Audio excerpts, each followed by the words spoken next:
For 250 years, America has been built by workers, dreamers, soldiers, farmers, fathers, mothers, and everyday people.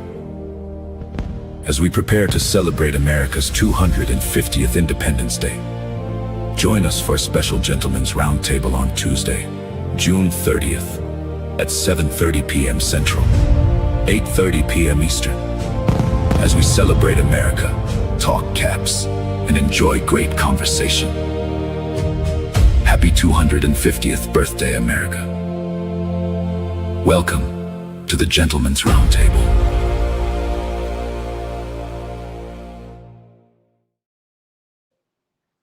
Well, hello, everybody. Welcome back to the Gentlemen's Roundtable. Tonight, we have a special episode.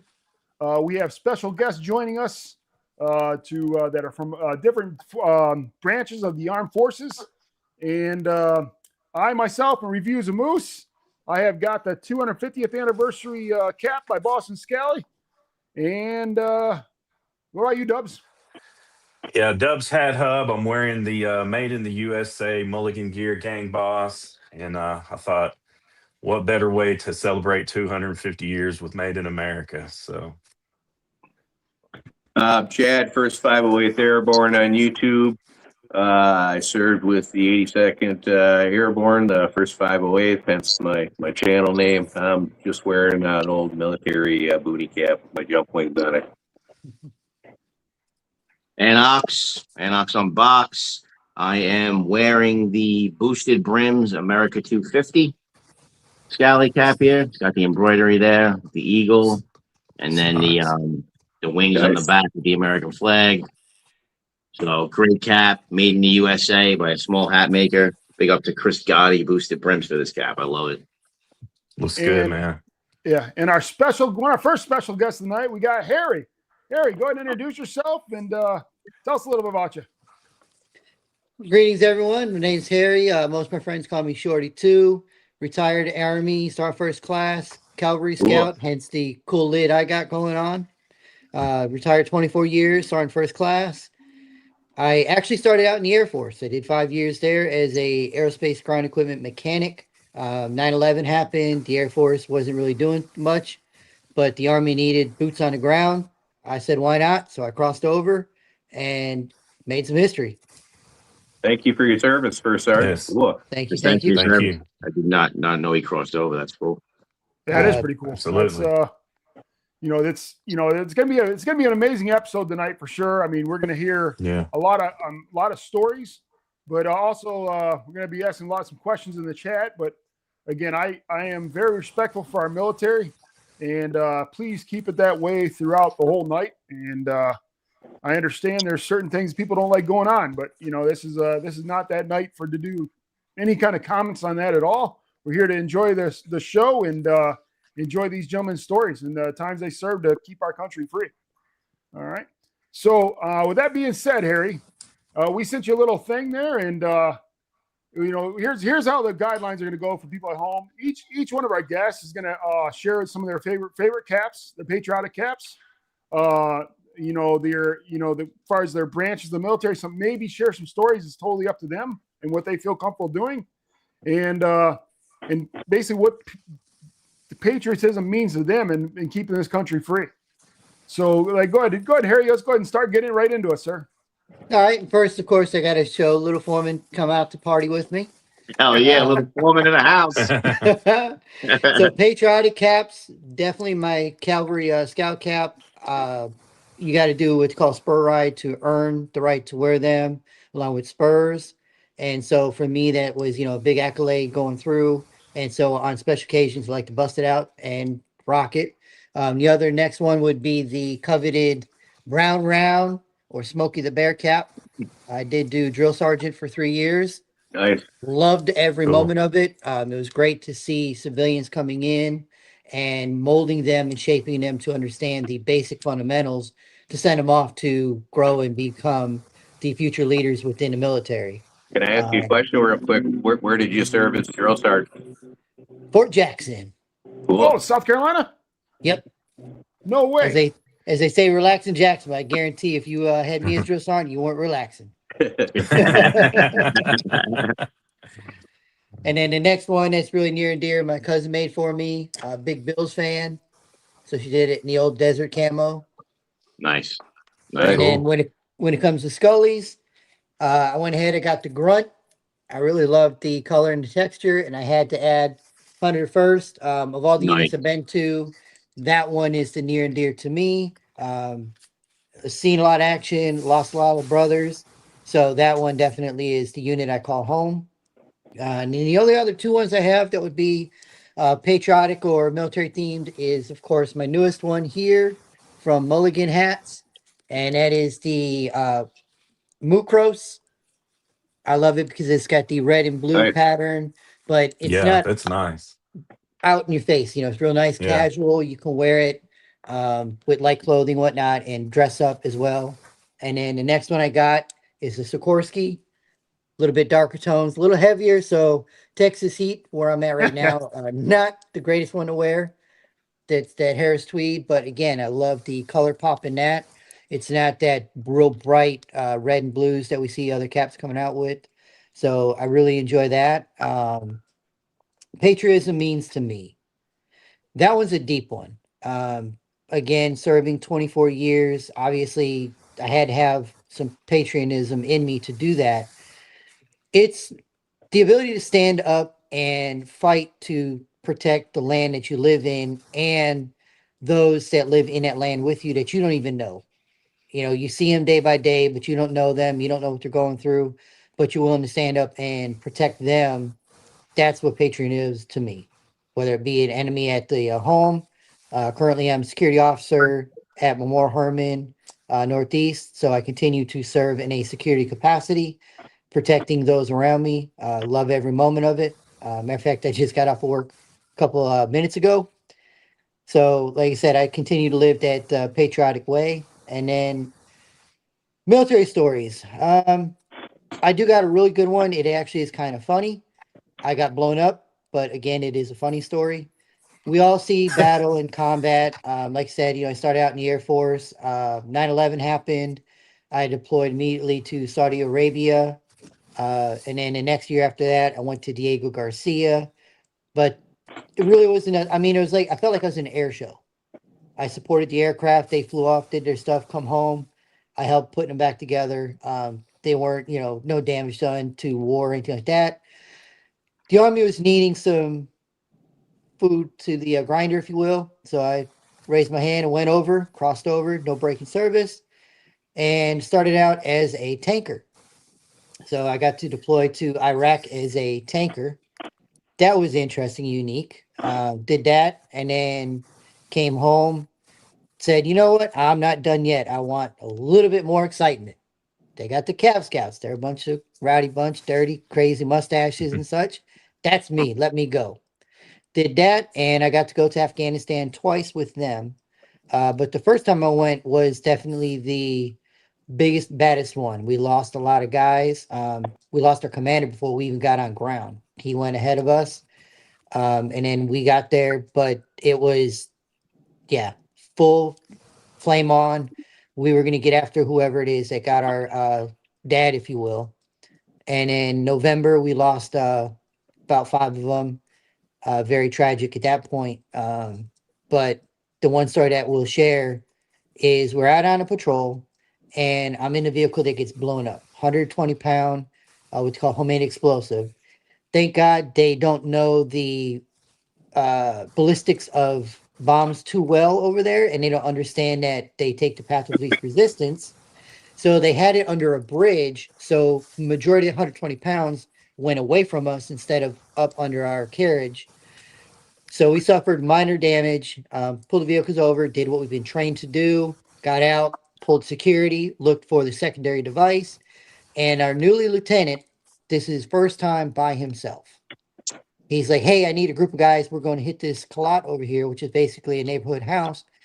They got to know what happened in their neighborhood. We need to find out what's going on. So I'm like, all right. I grabbed the team and we go over, knock on the door, and he's just ranting and raving, rah, rah, rah, rah, rah, telling our linguist, you tell him, blah, blah, blah, blah. And I had to calm him down. I'm like, sir, calm down, calm down. And he's like, but my boys. I'm like, sir, I was in that vehicle. we're fine. You are growling at them right now. That's what's coming off. And half the words you said do not even translate in their native tongue. So you're not really saying anything. They're going to shut down. They're not going to give us any intel. It's a waste. He calmed down. Afterwards, we talked about it. And he asked me, he's like, well, how can you be so calm? And I was like, well, sir, you have to be, especially you. You're our lieutenant. You're our leader. If you lose it, what do you think the guys below are going to do? They're going to break down. They're going to be afraid because they're like, wow, if our boss is scared, we're in a world of hurt. And it changed him. You know, we came, you know, real good friends. We still talk long after being out of the military. We reminisced that day. It was his point to grow and become that combat leader from a junior leader experience. So that one is the story I share all the time. Before I retired, I got to teach ROTC at Sam Houston. And that story I used for the future leaders on, yeah, we can easily train you to go towards the fight, just at the third. But like a famous quote from Mike Tyson, everybody's got a plan till you punch it in the face. Yeah. Bullets come your way, different story. You could be the biggest badass around. You're the one behind the rock crying. You know, so I was not that one behind the rock crying, and I would elevate those around me to continue because it was like, we still have a job to do. And thankfully the group that I was with made it home safe. No one got hurt, but unfortunately, you know, casualty war, you're going to have losses. So there's stories on that. I just don't feel comfortable sharing. But yeah, it's been a wild ride. Would not give up on any moment. I would do it all over again.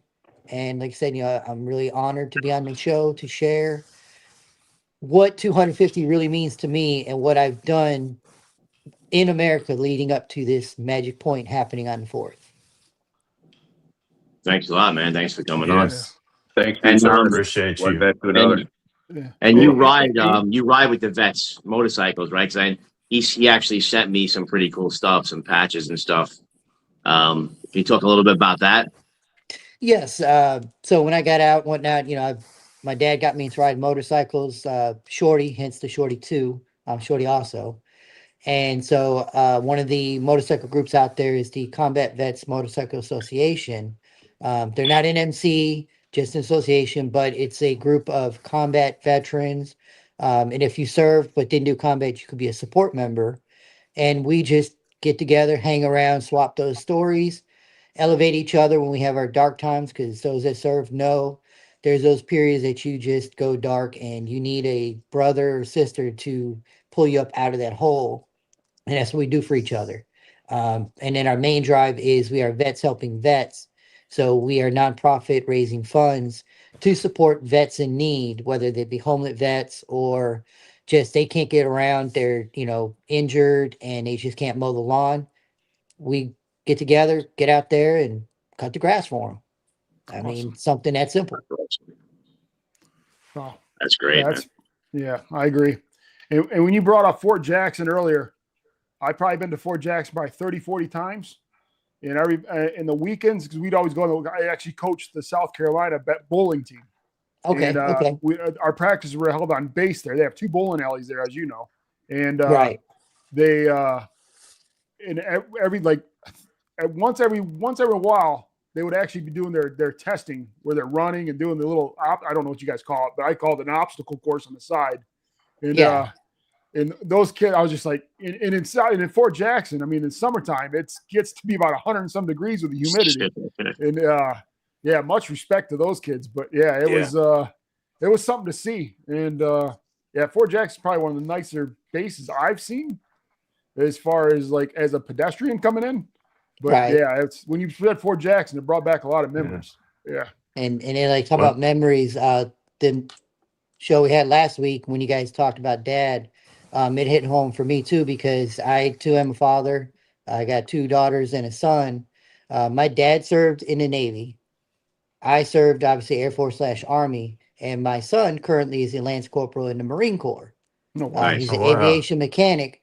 And the proudest moment for me was on his graduation day. I was still active.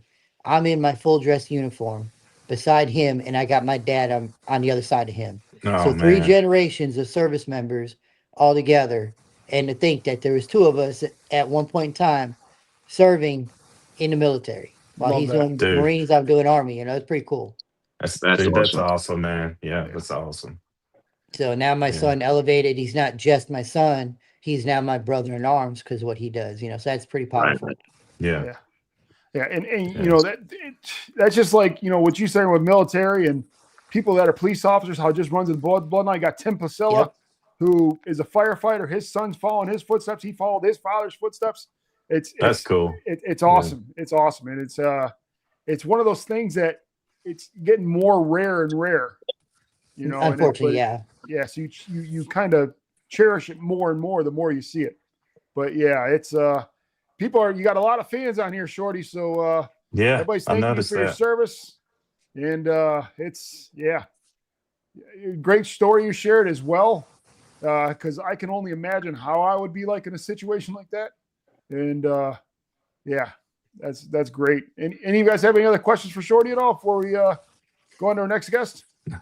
Just curious, man, what kind of bike you ride? Right now I got a 25 Heritage Classic. Cool. And you got another bike too. You're working on, right? Here. This is what it's all about. Mary says, "Thank you for my freedom." Yeah, exactly. Nice, sir. Yes, ma'am. Right. Yeah. Chad, you got anything for him? Any other thing you got to say to Shorty here? Yeah. What's your favorite pastime now that you're out? Well, obviously riding, and then I like tinkering, doing woodwork projects, things like that. Cool. Did you create Little Foreman, or you bought them? But I'm working on figuring out how to whittle one that's gonna have like a cigar in his mouth because I do cigars from time to time too. That's so cool when you put them in the pouch on the motorcycle. Right? That's awesome, bro. It was a thing my wife got me. To them here. But it was a thing my wife got me, and as a joke, I started bringing them with me, and kind of like the Travelocity gnome, it just stuck. And so working on making his own page and things, but yeah, it's pretty cool. Yeah, that's great, man. Yeah, we'll see you take that. Kind of looks like the gnome version of the Blues Brothers. Yeah. He's on a mission. Harry's one of my biggest supporters too. One of my biggest supporters. He's got so many Anox shirts and everything. I appreciate you, bro. Thank you. He's the best. One other question for you. What's your favorite hatter? If you have one. Like I said, I mean, I'm wide variety. The Sikorsky's are really nice. I've really gotten into a lot of the. I got a whole wall of Boston Scully. I mean, I think we've all pretty much cut a peek there. And I branched off to the Peaky hats. I really love the style of those. So that collection's starting to grow. Do you like the solo style or the 8 panels? I actually depends upon the color. I like them both. Yeah. So if I'm feeling the 8 panel, I rock that. And of course, you got to have the tilt, and then the solos. They're really nice, clean look. I like rocking them. I like them. They kind of got that high and tight look, Yeah, true, absolutely. Yeah. Yeah, he rocks the Newsboys with the tilt, like I do. I like doing that with the fedoras. Yeah. Oh yeah. For sure. Yeah.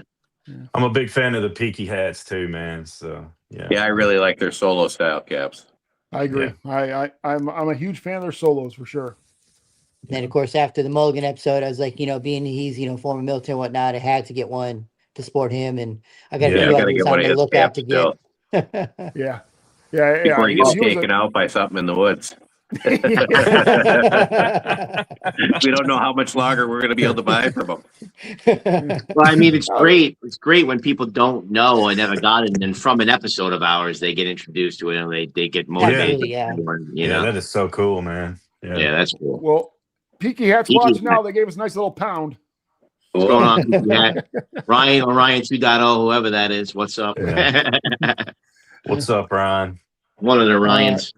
All right, again, Shorty too. Thank you for joining us. Thank you for your service, and thank you for supporting GRT as well. Thanks a lot, man. Thank you. Appreciate you, man. Thank you, sir. Thanks for sharing everything.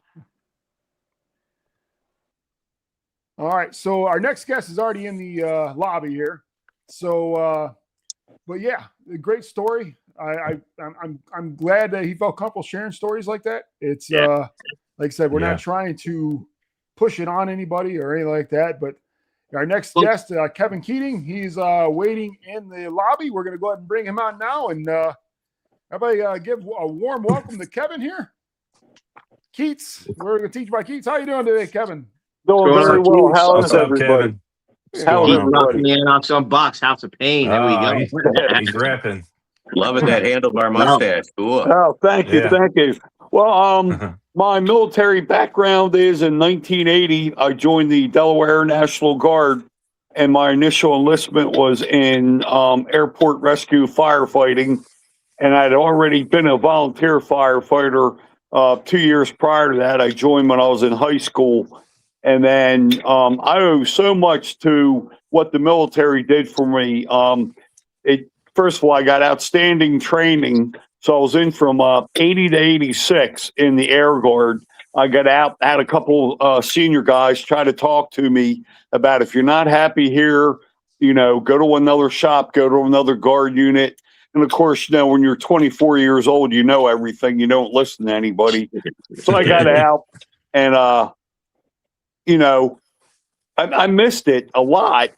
And then I was starting to, I had just got hired at a place called DuPont. I had been a UPS driver. And I remember my dad asking me, he goes, "What do you think?" And I'm like, "Pop, man, there's no old guys here." And he was so cool about it. He said, "Well, what do you think that tells you?" And he left it at that, didn't try to, steer me away or anything like that. It was a good union job, but I was like, man, I can't see doing 35, 40 years, delivering parcels all the time. So I ended up going to this place called DuPont. If you're not familiar with DuPont, at one time they had 28,000 employees in the state of Delaware. They were huge. They actually started like over 200 years ago making gunpowder.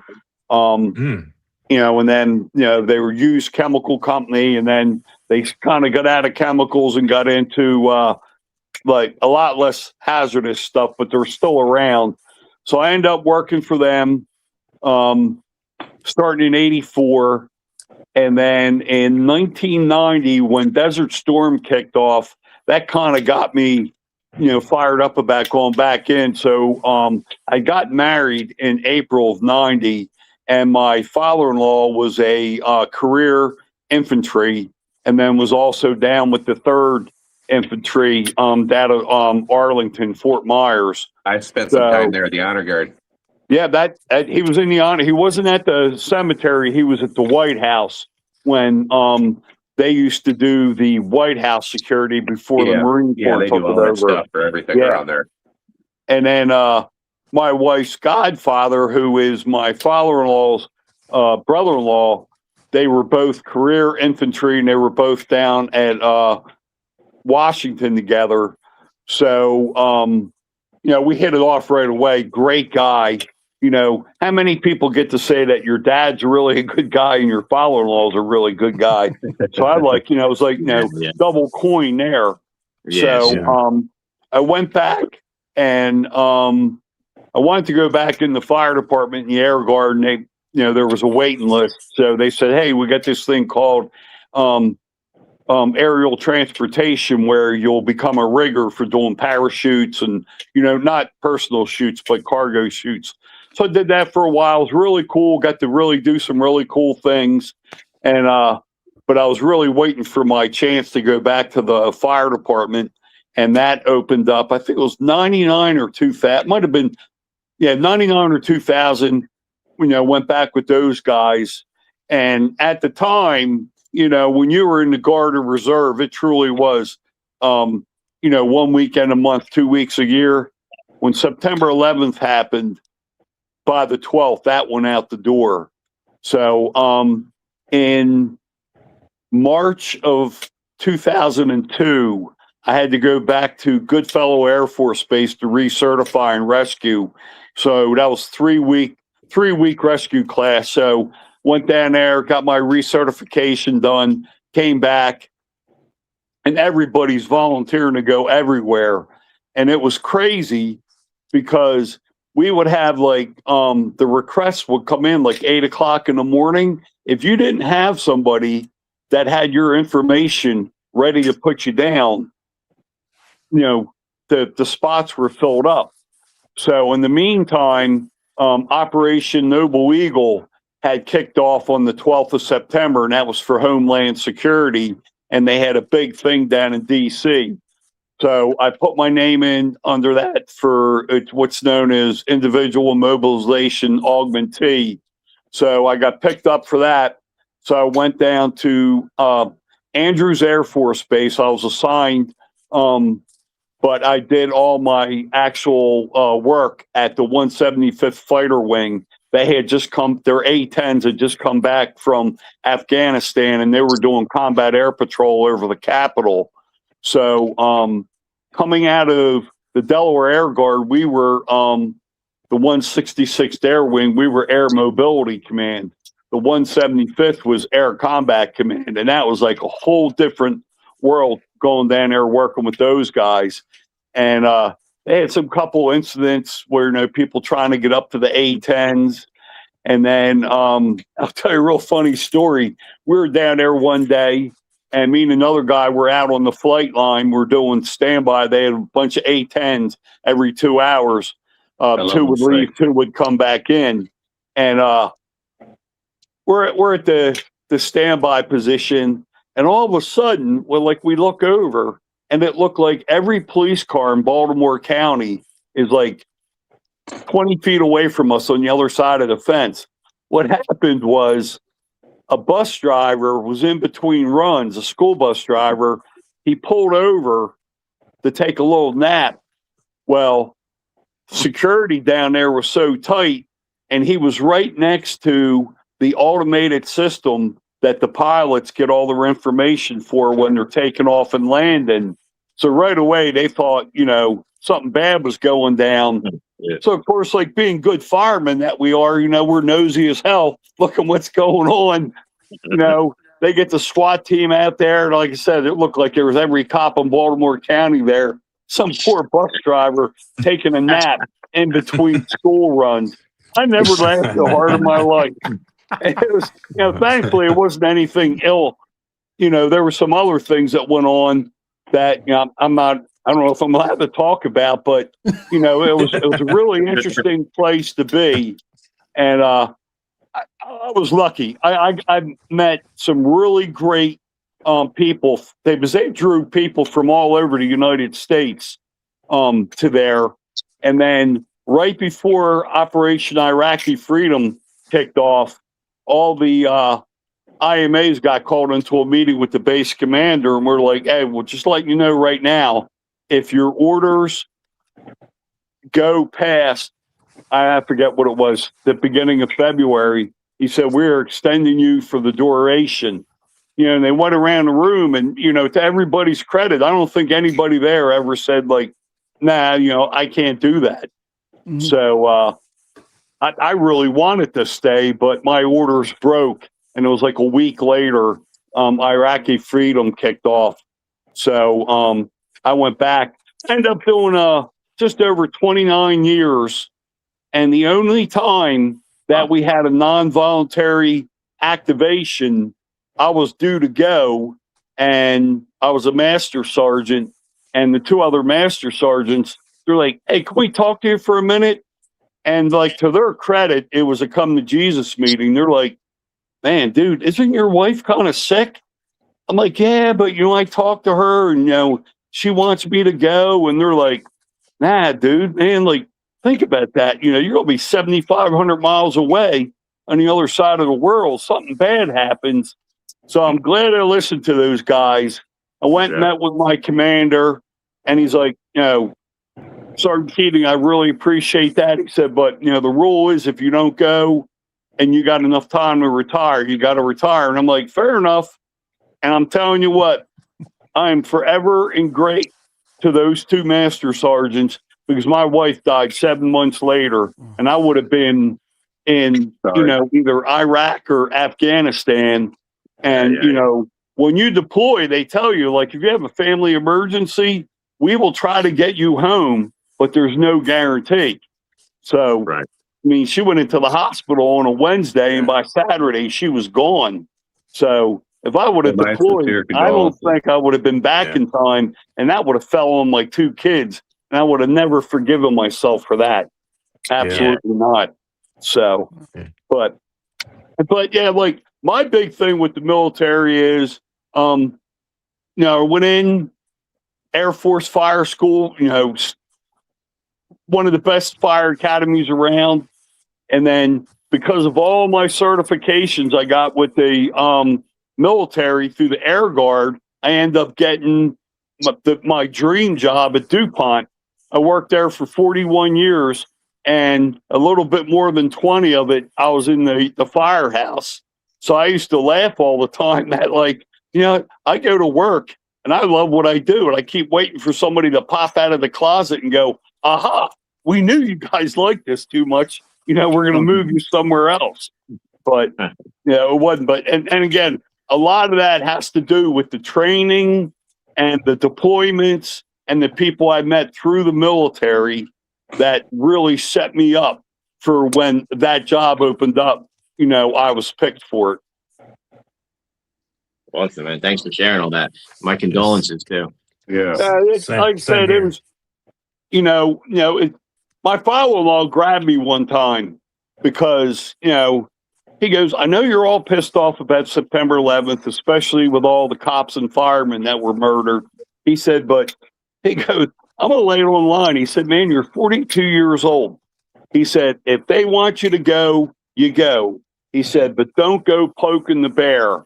And I respected him saying that because he was a guy that was 17 years old when the Korean War broke out, and he was already in the Army. So he got his first combat infantry badge there, got a Bronze Star for Valor there, and then he was like 35 years old when he volunteered to go to Vietnam in 65 with the Big Red One.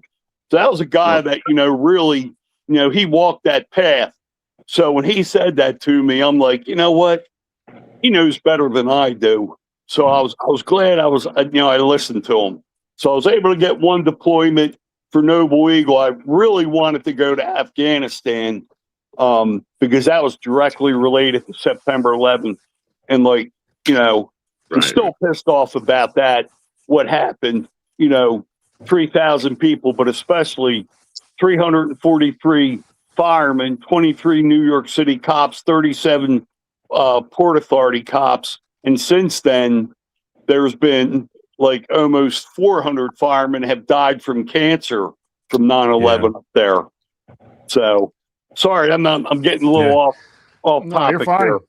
Talk about whatever you want. Yeah, absolutely. Yeah, man, that happened right in my backyard. I'll never forget coming home and turning down Metropolitan Avenue and not seeing the Twin Towers there. That was just crazy to think about. Yeah, and it's especially it's the 250th anniversary, and now we got the 25th coming up for September 11th, and I mean, for all of us, military, civilian, or whoever, that were old enough to remember that, we have a responsibility to make sure that the younger ones coming up, that as part of that 250th, they remember what happened 25 years ago, because we lost a lot of people in Afghanistan and Iraq and other places because of September 11th.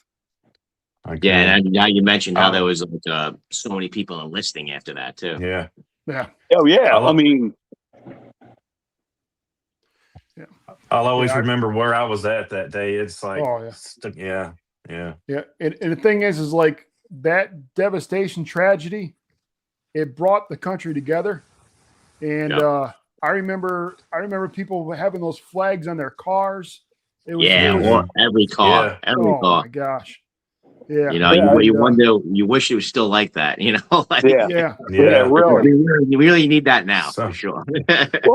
well, we do need that now. Yes. When I was down with the 175th, it was almost embarrassing because you'd be out like pumping gas or you'd be getting coffee or something like that. People are coming up, they're shaking your arms off your body, and I'm like, man, I'm not doing anything. I'm just making sure that the airplanes don't burn up. And they're like, man, we really appreciate everything you guys are doing. So it'd be nice if people kind of got that thank you back in them a little bit, you know. Yeah, I agree. I agree. And Keats, did you thank you for sharing your stories, first of all. Those are you're welcome. Definitely. Again, a family bloodline type thing. But what is about your favorite like patriotic themed caps? What are some of those guys? Well, this one, if you see the one I got from Ammo and Quilts, the John Hancock. Is that the one with the Declaration of Independence on the panel? Yeah. Yeah. And I like that one. When I contact him, he's like, "You're going to have to get in line," and I'm like, "Man, I'm never going to," you know. And then I don't know, it was like a month later, I get this like email, "Are you still interested?" And I'm like, "Who do I send the money to?" Yeah. So this is by far my favorite patriotic cap. Now for military theme, I got one of the Boston Scallies, the grunt caps, and I really did that because my paternal grandfather left Ireland in 1916 and enlisted in the Army. Almost like we laughed at, like he got off of one boat and got on another boat and kind of went back. And he fought with, which is now the 2nd Infantry Division in World War I. I'm pretty sure they were the 23rd Infantry Regiment because his doughboy patch has the Indian Head Star, which is now the 2nd Infantry Division. So him and a bunch of his brothers and cousins, it's like 11 of them all came over here together, and they all enlisted in the Army. And they basically, you know, went to training and then got on a boat and then went back. And then he fought in the Meuse-Argonne offensive in World War I. And he was like 27, 28 years old. So he was one of the older guys. Then my dad served in the Army as well. He served in the Pacific. He was in the combat engineers. And he used to tell us, "Oh, I was just a company clerk and stuff like that." Well, then like later on, like I started doing some research and I was like, yeah, those guys, those Pacific guys, everybody, you know, was a shooter. So, and then most of my uncles that were old enough, they were all either Army or Army Air Corps. And then my mom's one brother was in the 90th Heavy Bombardment Group and was killed on June 6, 1945. And he had been over there for 3 years, and they were actually being rotated home. And him and 3 other guys were given the opportunity to leave a day early. So the bomber that they were leaving the Luzon and Philippine Islands took off, and they never knew what happened to it. So that always put a big thing on me. That's why I kind of went Air Force, because I always had this thing about military aircraft. And then with him being in that bomber group, and then, like I said, my father-in-law was career military, and I'm the only one in my family that's military. I'm the only firefighter, and which is funny because most firefighters, it's a family thing. I did have 2 cousins in North Jersey that were volunteer firefighters, but like nobody in my immediate family was in the military or in the fire service. So I was kind of like the oddball. Right. Cool. So, and then my military themed probably favorite cap is my Harley Davidson camo cap, because of I got sick last year and I got nerve damage in my leg, so I had to sell my Starkowski one. What's that? I think it's a Harley. Is that the Starkowski? I'm not sure what it is. I'd have to look at it. Because I know Starkowski sells a wax cotton camo one with a brown leather bill that I've been looking at. Yeah, I'm looking at a Harley one. So Harley has their own brand of Scally. Yeah. I got a couple Harley flat caps. The Starkowski one's called a Harley too. I thought maybe that was the one you were talking about. Called the Harley, but this is the Harley brand one, which you can't find the Harley brand camo one anymore. Like those have limited runs on them. Yeah, right? I like some of those Harley caps, man. I want to get one of those Starkowski ones in the future. Yeah, I had to sell my bike in in November or December because of my legs. I can't ride anymore. And my bike's name was Lulu Bell, and man, that killed me to get rid of her. Holy cow. That's a nice bike. I've seen that bike. Yeah, it's just, it was weird because a really good friend of mine from the military, his mom ordered that bike brand new from Harley. Then unfortunately, she got breast cancer and she passed away. So he came to me, he goes, man, I know you always liked my mom's bike. He said, I'm going to sell it.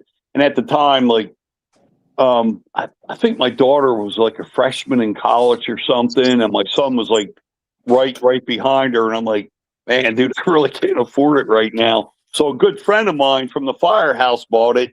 And then a few years later, he decided, he had a Road King and the Heritage, and he decided he was just going to stick with the Road King.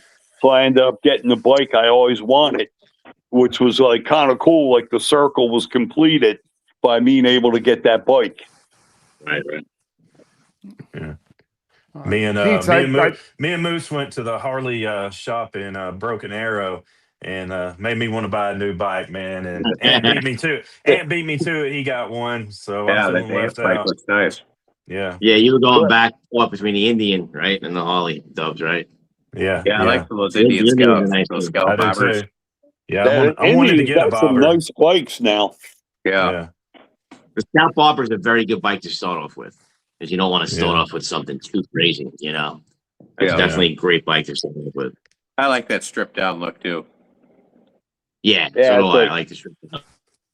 That's why I like my Heritage. It kind of had that like look from that like 1950s motorcycle cop type of look to it.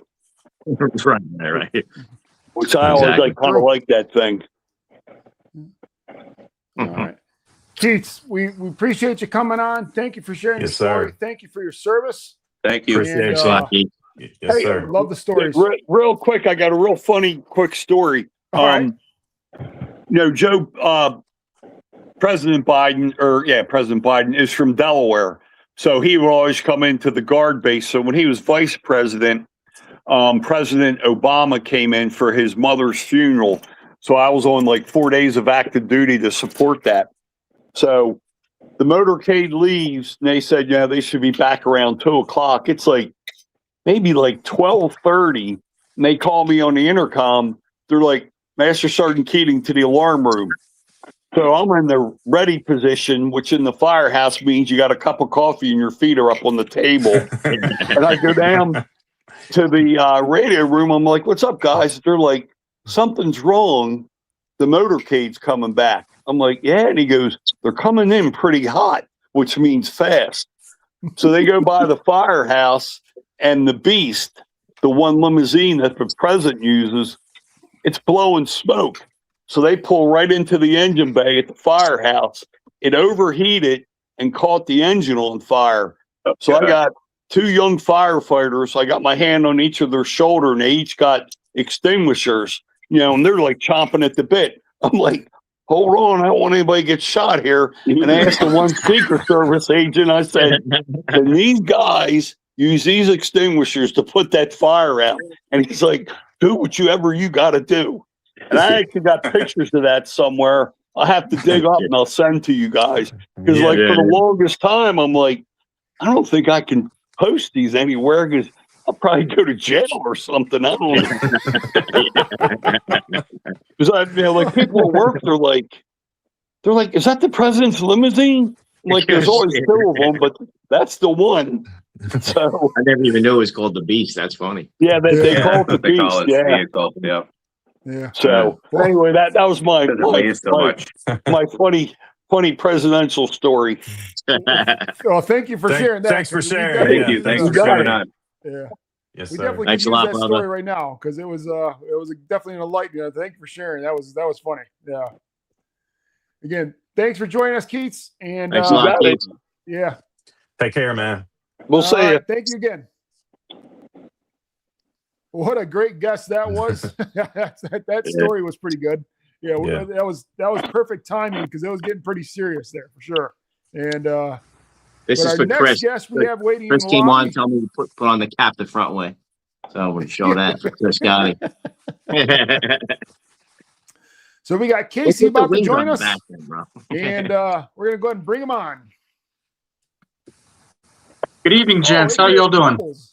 How you doing? sir? Thanks for coming on. What's going I on? am Casey Old, aka Mumbles. What's That up, was my Casey? call sign in the Navy, and I thought, I asked the fellas in the squadron. I said, "Why Mumbles?" Well, they say, "Well, why not?" And call signs are kind of like, man, the more you fight it, the more they stick. Yeah. Well, initially I said, well, why do you guys call me that? And they were like, well, you imbibe some adult beverages quite a bit, and you're not the most articulate guy. So I said, okay, well that checks out. And then some guy said, well, you kind of look like a big wise guy, Mumble. He's a good fellow. All right. That's what I was thinking. Yeah.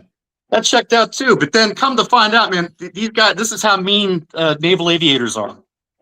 Around the same time, this is early 2000s, that movie Crappy Feet or Happy Feet about the penguins. The main character was Mumbles, and he's like seeking his dad's approval. And that's what that's what I was based on. So Nice. basically you have to have pretty freaking thick skin. It's a lot of type A personalities, pretty, and I was very blessed to get to do it for a little bit. But thanks for having me on. This was kind of a short fuse deal. Yeah, thanks for coming on short notice. I didn't know you were in the military until I had seen your Top Gun, Boston Scally Top Gun cap review, and then he proceeded to say he was in the military. So, Cool. Yeah, this particular cap, big shout out to Boston Scally, Pete, in the PR department. Because I wrote him a letter. I said, hey, it's pretty awesome. I said, I'd like to, while this drop happens, we all know the hysteria around these Friday afternoon drops. And, Moose, you got the 250th on, which is, man, that's a sharp looking cap, by the way. I really like that. Thank you. But a couple Fridays ago, I got an email and a voicemail from a guy named Pete. Boston Scally said, "Man, I'd like to send you this hat complimentary based on what you told me about your dad and your granddad. My granddad actually wrote a report at the tail end of Vietnam. Basically, it was an assessment of the Navy's poor performance in air combat." Fighting against very cheaply made Soviet-built MiGs, but they were being flown very well by the North Vietnamese Air Force. And quite a few of our jets were getting attrited, and they basically, like in the first movie 40 years ago, they kind of touch on it that they had to get back to basics as far as air combat maneuvering goes, and started the school out in San Diego, California. So my grandfather, World War II vet, actually both grandfathers were in the Pacific. Both of them spent some time floating in the Pacific. One was shot down in a SPD dive bomber, which was made famous at Midway. He was a radio gunner, and Japanese Zero was going to strafe him in the chute. Anyways, he survived the war, went back home, and he worked in the mills in a little town in the Allegheny Mountains in Pennsylvania. And he was a postman, and he was actually my first Scally influence. He wore them every day. My Pop Krig. They called him Blitz Krig. And he was like 30 years old when Pearl Harbor, so he was like an old man. So they called him. The other grandfather he was an Annapolis grad. When the war started, they accelerated the midshipman, so he graduated Annapolis a year early, and he was waiting to class up to go to flight school, and they said, no, we're gonna send you to a heavy cruiser. You're gonna be a surface warfare guy out in the Pacific. So he became the turret officer on a cruiser, and he was involved in probably the most lopsided defeat the U.S. Navy's ever suffered. It was a nighttime engagement, and the Japanese kicked the shit out of us. basically the naval battle of Guadalcanal. Iron Bottom Sound is what they call it. And he was on the USS Astoria. And so the ship basically was all man overboard. You know, everybody abandoned ship. They gave the order, and they were picked up that evening. But they had to scuttle the ship.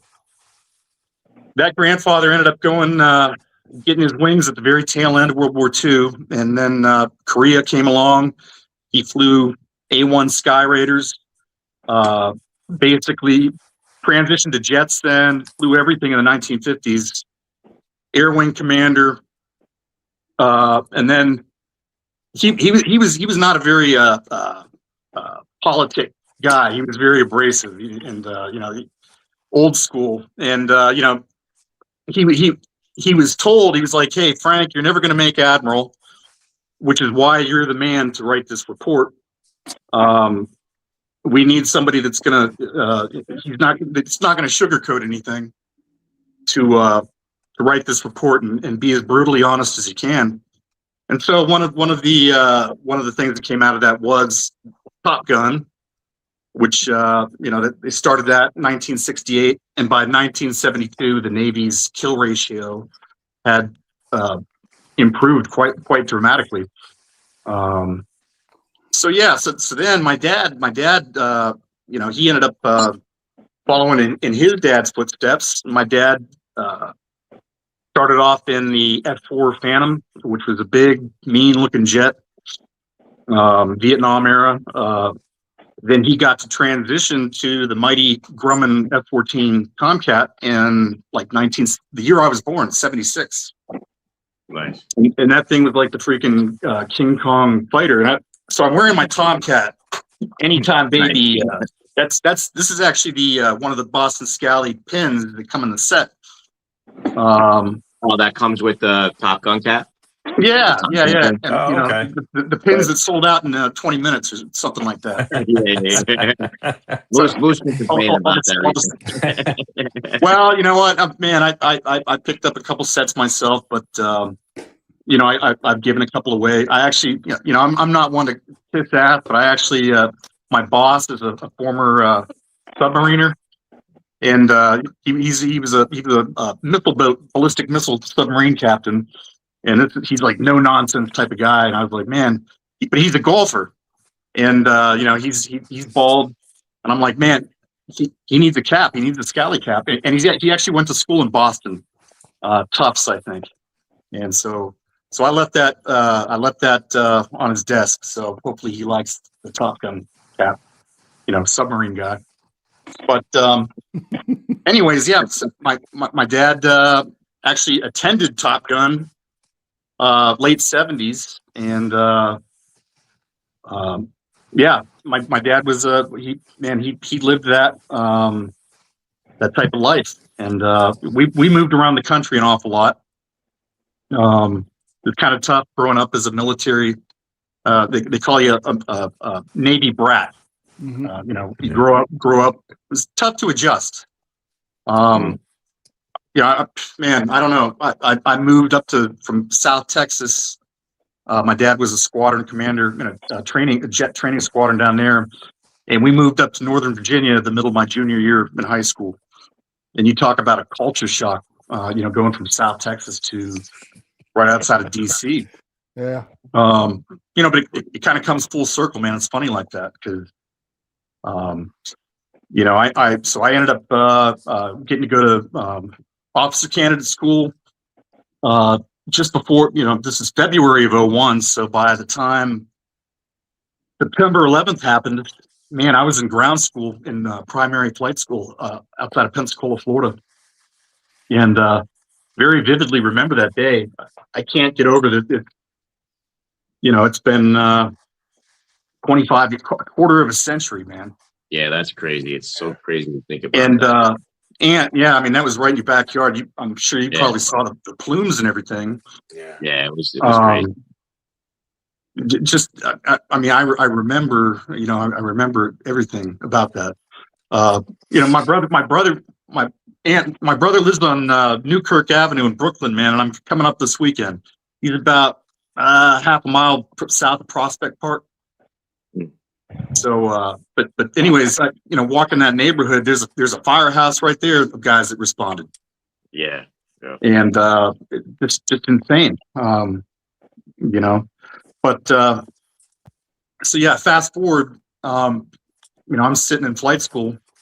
I didn't select jets, so I didn't get the most glamorous aircraft. I flew P3 Orions, which is like a Cold War era submarine hunter surveillance aircraft, but I loved it. It's kind of a throwback, old school turboprop. I mean, people would take it to air shows and they'd say, "Was that a World War II bomber?" I'd say, "No, it came out a couple of years after World War II." But we actually had some pretty sophisticated avionics and whatnot. And at one point, it was actually a nuclear-capable aircraft to be able to drop nuclear depth charges. Obviously, we didn't train to that by the time I was in on it. But I remember flying a couple old airplanes, and the master armament panel up front still had special weapon switch. So I was like, "Oh, that's kind of cool." Yeah. But yeah, man, it's been 25 years since not that long. Last time I flew a P3 was 2010, something like that. So it's been a minute, but yeah, I got to, I didn't get to go to the sandbox active duty. I can say that I'm a campaign ribbon wearing veteran, global war on terror. But what's funny is I never went to Iraq or Afghanistan active duty. I had to wait until I got out as a contractor, and I started flying what's called ISR, intelligence, surveillance, reconnaissance missions, flying King Airs out of Bagram Air Base in Afghanistan. And anybody that saw the movie Rambo 4, when he's running around the Soviet air base there in Afghanistan, that was Bagram. So it's been a pretty good deal of my 4 years or so there, but got to go all over the place. I don't know, from about 2012 to 2017, something like that. So that was fun. Got to do that for a couple of years, and then I just had to take a knee. So now I still work for as a military contractor, but I'm out of the flying game. Yeah, that's something else I like when, say, Boston Scally, who does the Deem caps, like they'll do a cap that speaks directly to you, and that's when you can't pass it up. You know what I'm saying? Like, that's what it's good about Boston Scally still, Yeah, absolutely. I agree. And as much of a ration of shit that I've given Boston Scally for like the slush puppy and freaking Mutant Ninja Turtle. I mean, they were. I've heard Moose say this. This was the gateway drug, and and I blame my lovely partner Lynn, this beautiful lady here. The lovely Lynn. Hi. Here she is. What's up, Lynn? What's Hey, up, Lynn? what are you smoking, Lynn? But she got, okay, so we're gonna have her model a few of her favorites. Oh my God. If you guys will indulge us, we like to ham it up a little bit with our scally caps. Yeah, no, he's getting into all the different ones now. He's on all the pages. I think that's why I love the cap collecting community. I've kind of embraced it, man, because we are both neurodivergent people, neurospicy, and man, the cap collecting community is like the biggest collection of oddballs I've ever met in my life. It's like a bunch of Right? So like, man, I fit right in, and I love it. Definitely entertaining. But she got me my first Boston Scally. We don't even. Here's the lucky. Oh no, well it's the Black Lucky. No, I didn't hunt. Yeah, sorry. Anyways, yeah, man. I thought, man, she really likes me. She got me a scally cap, and then I was just kind of bitten by the bug, and I didn't realize, the diversity, all the different. I mean, I had no idea what a 6-panel duckbill was from an 8-panel from a freaking Ivy. I had no idea. I didn't know. did not know anything, and but you know, from that I've kind of graduated into, you know, Strakowski, Stetson's now, thanks to you, Ant, Mukros, you name it. Yeah, people blame me that their wallets are getting broken. You know. Oh man. Well, not only that, but I'm running out of real estate, man. Yeah, that's it. There's only so much space on my walls, and I got that freaking hat tree up in my my junk room. Somebody put it on their wall and they start their wall collection. I'm like, that's not even worth it because then they ain't gonna have enough walls. You know what I'm saying? Like, so they stop that now. You know. And you're starting a whole Stetson army, dude. You have a whole Stetson army. I'll tell you what, those Hatteras are gorgeous, and I've just gotten a couple in the last week or so. But you know that Shelby, the denim Shelby from Strakowski dropped today, and that's like the heavyweight. I got the black denim Shelby from Strakowski. It's one of my favorite hats. Yeah, and you know, Japan denim with the Jack Dempsey lining. It's awesome, man. For the Jack Dempsey and Gene Tunney, and I did not know the whole story with that, and so I had to read it. And what an incredible, 1926 is when that fight went down. Yeah. And you'll never see a fight like that ever. With the seas of people in the crowd, like you don't see that many people at a boxing match anymore. You know, it's crazy what it was back then. What was that? What was that venue at? Ant? Because I mean, I was like, is that Soldier Field or where is that? Yeah, it was Soldier Field. Okay. Yeah. Dang. Yep. Okay. Wow. So we don't even really have stadium boxing matches anymore. They're all in arenas now. You know. Yeah. Or freaking Caesars, or something like that. Yeah. Yeah. So appreciate you guys having me on. Thanks for coming on. I feel like in the military, we say I feel like I'm just the FNG, the fudging new guy. I really am. I'm just I'm still learning about this whole community, but yeah, I mean, so man, I think we both really embraced everything about it. And Lynn has told me, she says, she goes, I think you're just really you love fabric. You love the. I love fabric. You love the. I think you love fabric. You love the tactile sensation, Texture, right? The weave. I like that too. Yeah. Well, honestly, but it was because of you. You gave me the appreciation for that. You really did. I mean, like I just pointed out what I. I mean, Ant, I'm watching you the other day. You had that white seersucker cap. Oh yeah. Man, that was. And I was like, I never knew what seersucker was in my life. It's so recently, I didn't know what herringbone was until I got into caps. Never knew. Abraham wool and all that. Donegal, Abraham wool. I mean, like hair. 304. I had no idea. But, I mean, so what's this plant in Japan that makes this super special denim? Kuroki. Yeah, this is the first I'm hearing about. Supposed to be coming out. That came out earlier today. That dropped that cap. I mean, oh man, I haven't even seen it yet. And Keith, one of the credits are on there. Keith Minar was, he posted something about how it's a dying craft, and these artisans, man, Japan and South Korea, man, are an aging population anyway. But these people in this corporate knowledge, these master dye people and the people that run these looms that are like over 100 years old, they are not able to impart this knowledge to the youth. So that's kind of sad, 200-year-old looms and all that. Yeah. It's crazy. It is sad. Yes.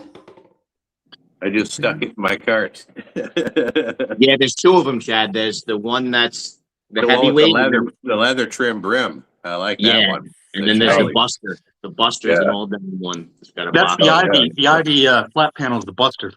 The Buster, yeah. And supposedly that sold out before the damn Shelby. Yeah, that sold out, I think, in a lot of sizes Wow. first. Yeah.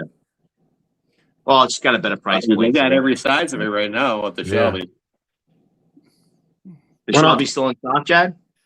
They have every size of the heavyweight Yeah. Shelby. Yeah. It's the I Buster. think that's a higher price point. But you know what I always say, man? It's probably worth 4 of another brand's caps. You know what I'm saying? I'm not going to, you know, so. All right, Casey. Well, we appreciate you sharing your stories. And again, we have another generational, military, and great to see you, great to hear, and thank you for sharing, and thank you for joining us here at GRT. We Thank you appreciate so the much. support. Thank you, sir. It's been an honor. Thank you. All right, sir. Have a great night. Appreciate it. Have a great night. All right, so our next guest we have waiting in the lobby, we have Todd. We're going to go ahead and bring Todd on here. Well, hello, Todd. How are you doing today, sir? Thanks. Todd, Hey, sorry about that. I got held up at a family function. No problem, brother. Oh, you're right on time, man. And just jumped on as quick as I could. No, you're right on time. Yeah, right on time. Okay. So go ahead and explain us. Go ahead. You want to share a couple stories with us and explain us what your favorite patriotic caps are? Can you hear me? Yep. Yeah. Yes. Okay. Are you able to hear us? Yes. Okay. Good deal. I think I can hear you all. Moose, Can you hear Todd. Moose? Can you hear me, Todd? No, I don't you can't think- hear him. Okay. I don't all think he can hear Dubs, you, go ahead and take it Moose. away from me, bud. Go ahead, Dubs. Take it away. You want to set him up, Dubs? Do I what still now? can't hear him. No, I still can't hear him. Take Moose's spot, Dubs. Can you hear me, Todd? Can you hear me? No worries. Can you hear me, Hold Todd? on. How about? He's going He's in and frozen. out. He's frozen. He's going in and out on my audio. Oh, shit. Can you hear, Jack, can you hear you? Can you hear me? Yeah. Okay. All right, go ahead, I guess you aren't able to hear the other guys. Why don't you tell us a little about your service and what hats you like? Service, U.S. Navy, 10 years, February of 01 through March of 2011. Went in initially undesignated. Didn't know what I wanted to do. It's kind of the kiss of death, but fortunately my scores were high enough and I was able to select what I wanted to do. And struck corpsman. And after boot camp, made my choice to go corpsman. So I got to stay up at Great Mistakes for another round and go through Corps School up there, just north of Chicago. And then from there, out to Pendleton for field med and TCCC, which is Tactical Combat Casualty Care. And then was with 15 MU there, which is Marine Expeditionary Unit. And they sent me over, got orders for to go over to Pensacola and do SAR. So I went through SAR training, kind of bounced between Pensacola and Jacksonville for that training, then up to Benning for the jump, and back down, and then back out to Pendleton with the Marines. 15 MU jumping out of the back CH-47, which is Both the my double parachute rotor. jumps are out of Chinooks also, because I was stationed Sorry? down in Panama. Okay. So yeah, just in the back of a frog, basically. As Like we a call flying them. cattle truck. Yeah. So then kind of mid 03 to 04, I was in the box. Did 14 months and 4 days on a back-to-back rotation over there. And then came home, went to Panama in 05. Where were you there? That's pretty much all I can say about Panama. Oh, okay. I was stationed down there. I was part of Operation Just Cause. I was with First 508 down there. Gotcha. Okay. I was stationed at both Clayton and Fort Kobe. Okay. Panama, we were, what was the name of that small town? Where was the joint task force? We were on basically a plateau in the middle of the jungle. jungle that. We at Fort Sherman. No, we were out in the jungle. Okay. I say we were out in it. And it was a JTF out there. And so after that, came back, and 06, I got picked up with the Fleet Hospital Great Lakes unit as an IA over to Landstuhl, Germany. Got to spend 13 months there on the west end of Kaiserslautern into Landstuhl. So I lived on the west end there in Vogelway, and worked at the hospital overseeing the wounded coming from downrange. Took 2 flights downrange while I was there. Spent some time down in Kabul, and then also where was the other airstrip there flying out of? Just jumped out of my head. I apologize, but anyways, we flew into went to the 2 different hospitals trying to get some things coordinated, and just spent some time there. It wasn't for very long. It was like 4 to 6 days each time. And then after I came back, I went in the reserves for a couple of years and was with a unit here on the East Coast. We were based out of Williamsburg, and another MEU. And it wasn't when we were going to get, if we were going to get called, but it was more of a when.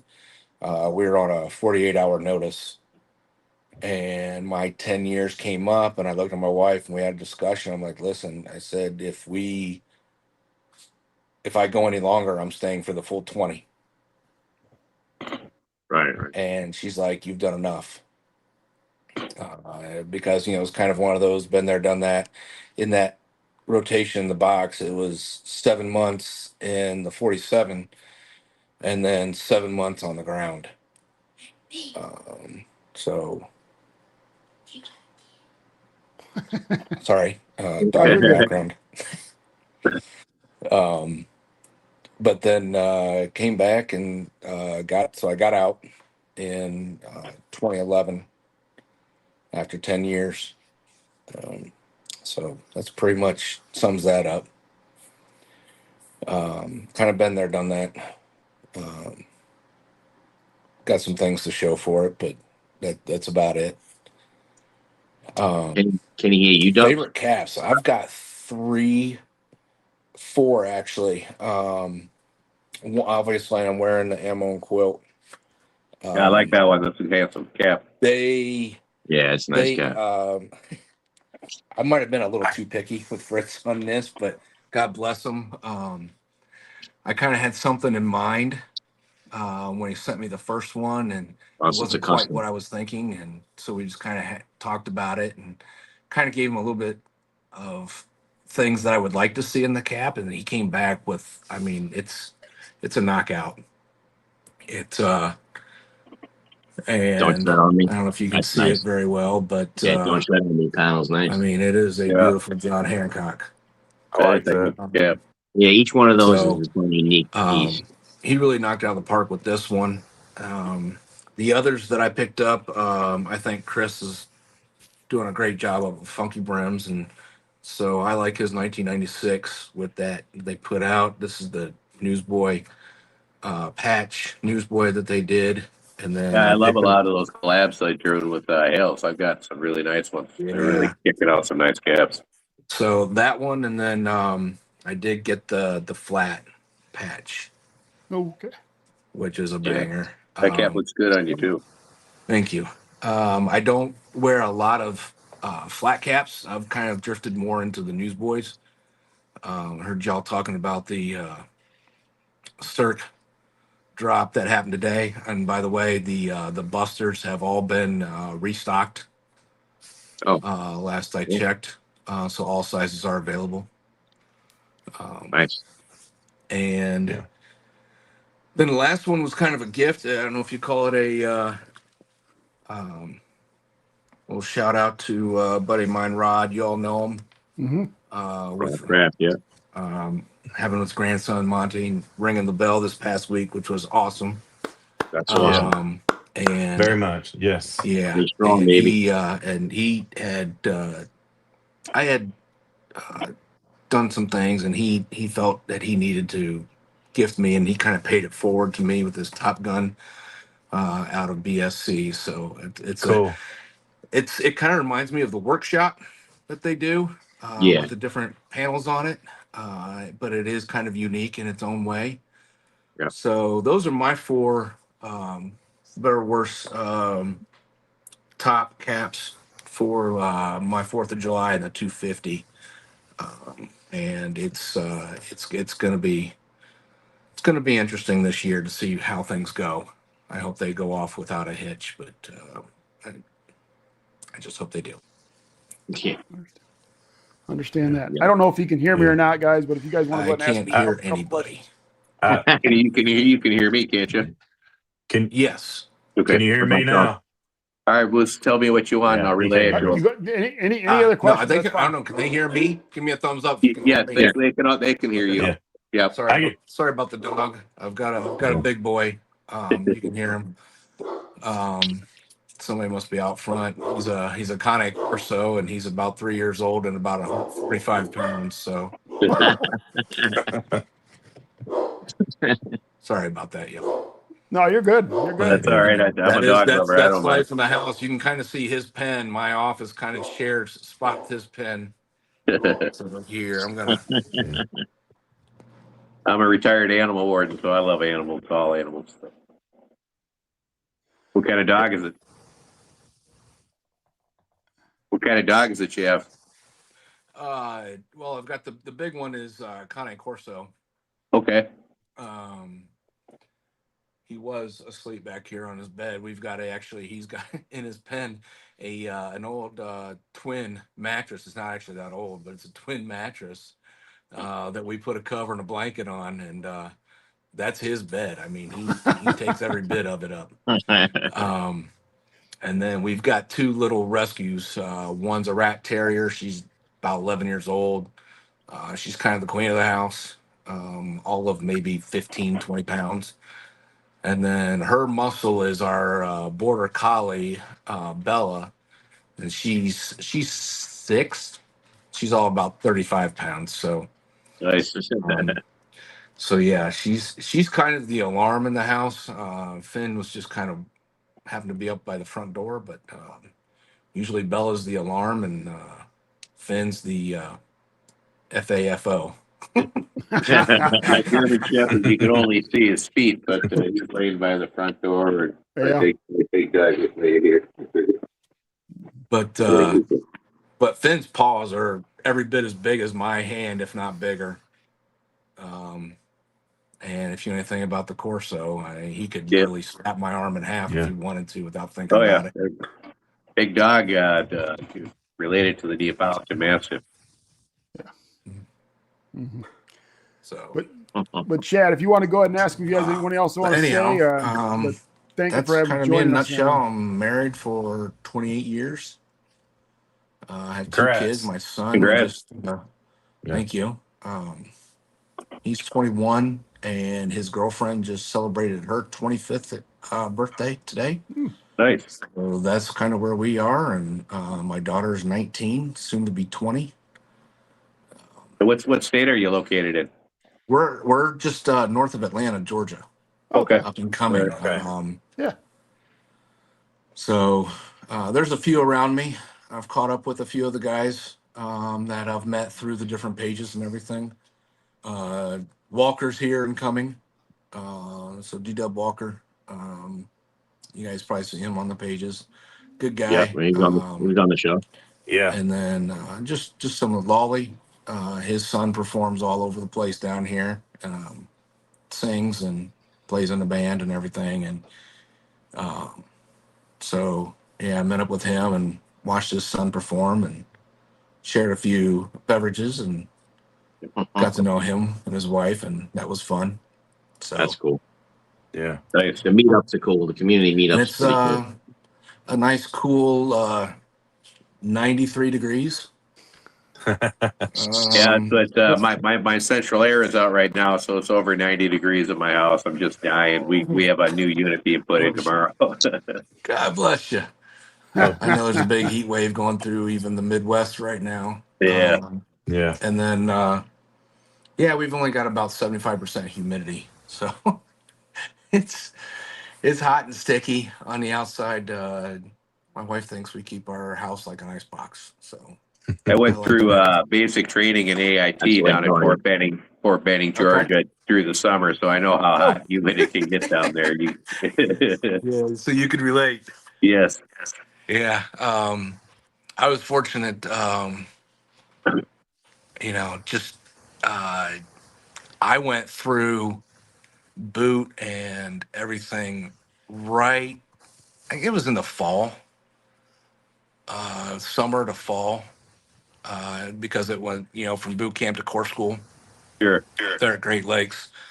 So that was, late spring into the fall time. So it was a good, decent time to be up there. But and then out to Pendleton, that was perfect timing on that because I was pretty much out there for the winter. Yeah, I started basic training. It was May 21st, and then for infantry, the basic and the AIT, it's OSIP. It's all one unit training, and so you go through with the same class. And we graduated in August, and it was hot as hell. And then we had to go to Airborne school, and it was hot as hell. And Oh yeah. Georgia's a Reminds hot me of the place, movie but Biloxi then Blues. I ended up getting stationed in Panama, which is even hotter. So Yeah. Well, um, it was kind of funny when we flew over to go in the box. The and we had to stop over in Ireland to fuel, and we had to get off, and so we're just kind of hang out in the airport, and it's like 2 a.m. there because they fly in at night, and get back on the plane. It's nice and cool, and all of a sudden, it just started getting really warm inside the plane, and it's just like, did y'all turn the AC off or something? And they're like, yeah, we're supposed to. So that way it's not as a huge shock to when we open up the door. Because when you land over there and unload, you unload right onto the tarmac. yeah, And you step to that door and it's like a blast furnace in your Yep. face. And it's, yeah, I mean, it was 134 degrees, I think, when we got in. It was, the middle of the night. So yeah, it was a little warm.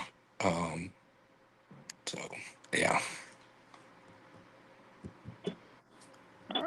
Chad, you want to go ahead and wrap this one up for me, bud? sure. I hope I answered all your questions. Yes, you've answered them all. We really appreciate you coming on, and thank you from all of us very much for your Yes. service. Thank you for Yes. yours Wow, as brother. well, and everybody else that supports the military. I wouldn't Nice be to here if see it we wasn't have so for my many veterans family. in the community. Yeah. All the veterans, I mean, and it's just not the veterans, their spouses, their families. Oh yeah, yeah. They're all a part of it. And it's just it's kind of funny because I run into people that were in with me, but years ago, and we pick up when we see each other like we haven't missed a beat. Right. So Yeah, and it's just right back into the same cutting up on each other, and you guys know it. You bust each other's balls more than everybody else does. Oh So yeah. Yeah. if you got thin skin, you will not make it. It was funny. That was one of the things I had to get used to when I got out of the service and stuff. Was hanging out with some of my civilian friends. It took me a little while to ease back on them. Because they weren't used to you know what I mean. The stuff you say to your friends in the army. The civilians are kind of like, what the fuck? Well, That was kind of harsh. Well, Chad, you've been So kind of being nice to over the at launch Navy school, guys and the I Air was Force guys there today. elbow to elbow with a lot of Army folks.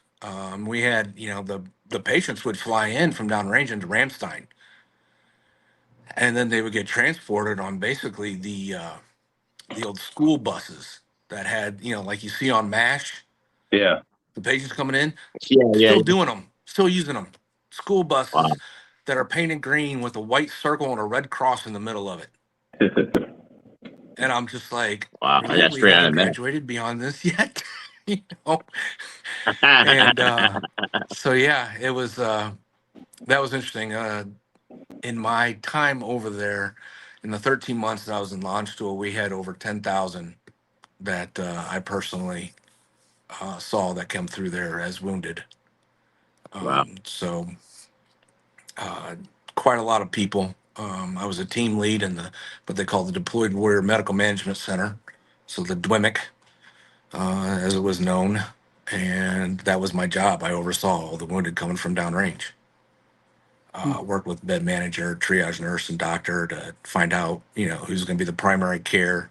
If it's ortho, if it's ICU, or whatever, and get them situated. Nice. So, We got somebody in the comments requested to see your Corso. oh, let me see if I can get him over here. Finn, come. They have one also. Come here. Come on, let's go. Let's see if I can get him to walk over to his. Come here. All right, he's not going to, so I'll have to go to him. See if y'all can see him. Pets and little kids are always the hardest thing to get on film. Hey, there he Can is. y'all see him? Yep, we can see him. Yeah. Oh, wow. Oh, we lose him? There he is. Nice. He looks like a gorilla. Boy. Yeah, okay, here he is. There we go. Beautiful. He's a dark black. He's called Black Brindle. Yeah, he's beautiful. So I always think they look like a gorilla when they have their ears cropped like that. he's a big boy. Yeah. A big baby, actually. Unless you don't know him. Yeah. But yeah, he's okay. I lost y'all, I think. Oh, I can hear you still. Can you hear me? Yep. I can't hear anybody. Hey, Can you hear me? Hello. hello. Hello. All right, we're gonna go ahead Can you hear me and now? Todd, can you hear us? You First of all, hear Todd, us? if you can't hear us, thank you for your service when you go Hey. to rewatch us. Yeah. Thank Hello. Thank you for everything. I hate that I missed what he said in the beginning, but I appreciate him coming on. Yeah. Thank you, sir. Yes. All right, so we have our final guest is waiting in the lobby here, and we got Keith. Let's go ahead and bring Keith to the gentleman's roundtable. How you doing, sir? Thanks for coming on, Keith. What's up, Keith? What's Hey going guys, on? how's it going? Oh man, you got the Hales background going and everything. Got the Yeah. flannel on too. Yeah. Looking I've good. been looking for this one. I finally was able to work a deal on it, so it's one of my favorite. So What shirt is that? it's a short sleeve, so I can wear it in Florida for a little while. The Cruiser, yeah. Dude, I could never manage to get a Hell's flannel. Yeah. So props to you. Yeah. Looks good. I like Yeah. that one. I like the color. And then a guy I don't know hooked me up with this the nice Hell's Marine Yeah, it's Corps, cool. the That one. Semper Fidelis Oh, the Semper Fidelis, yeah. cap. So can you hear all of I'm us? trying to work on him something to kind of pay him back, but there's just good people in this group that we deal with. We got a troll. They do some awesome things. Okay. Y'all are kind of looking for Patriotic, our favorite, and I'm shorthanded. There's two caps that hadn't made it yet, but they're coming. But I guess my most patriotic is, of course, the like a lot of people, the John Hancock that Ammo and Quelch put together, and just a fabulous job, and I love it. Cap. And I saw the part 2, I guess, that came out that had the "Don't Tread on Me" portion on it, which is awesome as well. And then It's a great looking cap. buddy of mine at the Glad Hatters, there's just Glad came out Hatters, the two different ones. This one's the Liberty, and I'll get a lot of wear out of this one down here in Florida because it's just lightweight. It's really, really comfortable. What are those side panels? Are they striped or herringbone? It's see if I can get it up close. It's kind of It's cool. like a herringbone with Yeah. it's a flag type deal. You've got blue at the top, and then it goes red and white on down. I like that. That's Oh, cool. okay. It's Yeah. kind of the flag Cool. there. So the herringbone kind of make the stars in there. So it's pretty neat design, and Yeah, it is. did a really great job with that. And they just I great almost wonder pins. I what that love would their look like pins. with a pair of those old school 3D glasses with the red and blue. Exactly. Yeah, that's a cool Exactly. bag. Yeah, you kind of Cool bag. stare at it and you get a little cross-eyed. Yeah, it kind of has that effect on your eyes. But so you don't drink and stare at the cap. You're good. And of course, they did their nice nice bags that they do. Yeah. And That's Nice. cool. Yeah. but they did a flat cap as well, the Patriot, which is beautiful. I didn't get that one, and That'd be a cool T-shirt design. I may have to Yeah. do that. But those are my two favorite. Little shout out, I told Ryan today, we were emailing back and forth because I was trying to figure out, if I was going to have the pinkies here before the 4th. And he said, yeah, we're working on it, and this, that, and the other. And I said, well, I didn't see the message on the expediting the shipment. I said, I don't mind paying whatever it is to get them here. He goes, no, I've already done that. He said, I've gone through, that's what he was doing today, going through and taking care of some people to try to make sure that their cap's got the best possibility of getting there before the 4th. And and then I purchased one of the 250 anniversaries, and I don't know if I'll get one or not. I had my order done at about 11:45, and got my email at about 8 till, but supposedly after inquiring today, I found out that most of my stuff is back ordered. So anyway, we'll see how that goes. And it's all good. I only got one head and a bunch of caps, so. And then I guess the most military cap, I said, there's so many out there. And I've owned several of them and kind of landed on the Dorchester. And I just like the green. I like the fit. The grunt was just I guess it felt more Army than Marine Corps.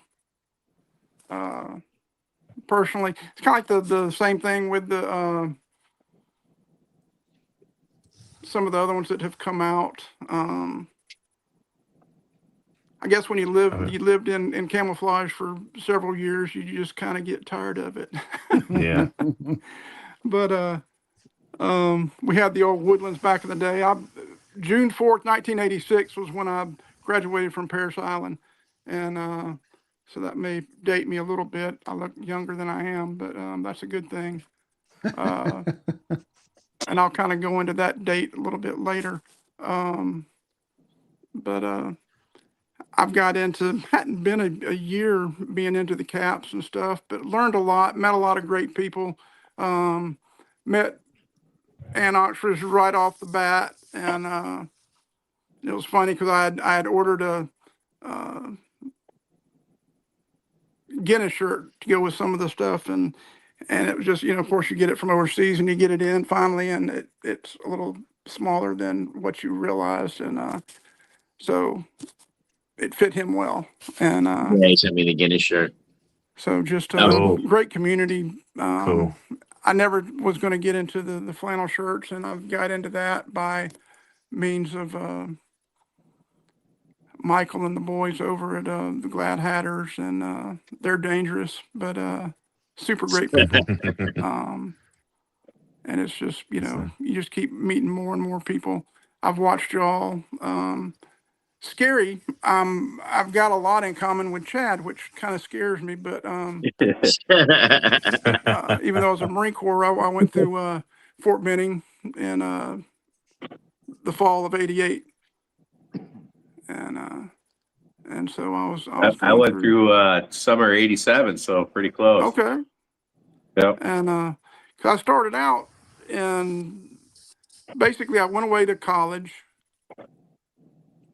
I was bored. Came home for the summer, taking some classes, and I was just bored. And my best friend, his brother was a recruiter for the Marine Corps, and so he went in right off the bat, right out of high school. And he was home for a couple of days. He was in between, I think, a school and his regular duty station, and we kind of hung out a little bit and talked. And and I kind of inquired a little bit. And so I said, I'm gonna go see the recruiter. And next thing you know, I'm at the MEP station up in Montgomery, Alabama. And How old were you when you enlisted? Then 19, 20? and 19. 19. And so it was crazy because I had just a wonderful recruiter, Sergeant Tony Williams. I was his very first Pool E recruit that he put in, but he was so excited when I called him from MEPS and said, I went ahead and we're going to do the delayed entry because I want to finish the classes I've already paid for and this, that, and the other, and so I'm gonna go in the spring, and he was good with that. And so I get home, and if you ever got in trouble with your parents and they're sitting there in the living room waiting on you to get home, that was my parents. And come to find out, my mom was just almost in tears, and she was like, "What is this about the Marine Corps?" I said, "What do you mean, what is this?" They said, "Well, we had a gentleman, Sergeant Tony Williams, called us up and said, 'Congratulations, your son is a United States Marine.'" I said, "Thanks, Tony." So anyhow, I had a great master sergeant there running the recruit station, and they had a program back then where the parents could actually go and visit Parris Island and go on a tour and things like that. So they were able to work that, and Mom and Dad went and fell in love with it, and they were good. And so I ended up going away to that, and it was funny. I was probably 3 weeks from graduation, where you either get right at that point before you go out in the field for a week, and then you've got, final inspection and you rest your uniforms and blah, blah, and then graduation. That's pretty much it.